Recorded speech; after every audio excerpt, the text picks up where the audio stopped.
Hey, what's up? I'm Storm. I'm here for Flow. Yeah, salut, Brahim Bouchelaghem, on est au flow.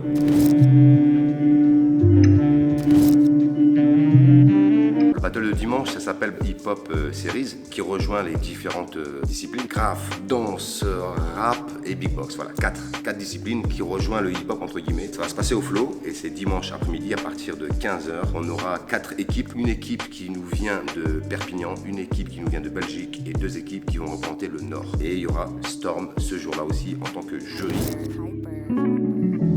Well, sometimes I think they only say that because I'm old.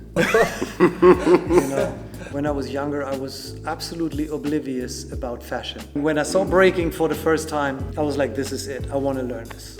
In Europe, most people, they started because they saw it on television, and that was in early 1984. I started in mid-1983, and that was because they were already friends of mine. They were always in touch with Americans. After 3 months dancing already, my crew had a manager. We started touring. I knew how to make money with dancing, something I never thought was possible. I didn't care about how much money. For me, it was important that I can pay my rent and that I have a full fridge. Well, then by 1985, breaking was dead. I didn't care because I wasn't into fashion. Everybody else stopped because they went on with the next thing. I was like, no, breaking is dope. I'm gonna continue. I love it. I don't care. So I became one of the only leftovers in North Germany until I met Swift Rock and his crew at that time, which was only in 1987. You know, until then I had my own little crew. We were called Unique Rockers. And when I met Swift Rock, we decided that we really wanted to become professional dancers. You need to realize that back then we had a lot of dancers in Germany, but in order to become professional, you had to be the best. So we were practicing day in, day out. You know, until 1988, if you see these old videos, we were average. We were normal breakers. It's just that we continued. Very early, Swift Rock and I, we realized how much we influenced the whole of Europe and then the entire world just by traveling. Going to France, going to Holland, going to Belgium, and by showing people what is happening somewhere else.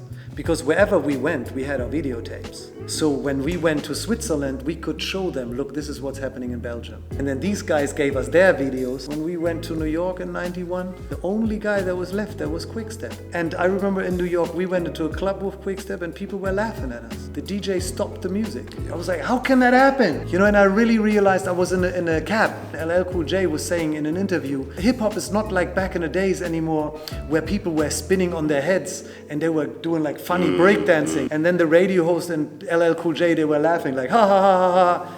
And that's when I realized, okay, New York is on a different level. It's over in New York. When it came back in California, a lot of people already, they were looking at us and they thought that we were crazy because we won Battle of the Year in 92. It was 2 guys, Swift and me, against 8 guys. That went all over the place. 2 people won against 8? Yes. They must be crazy.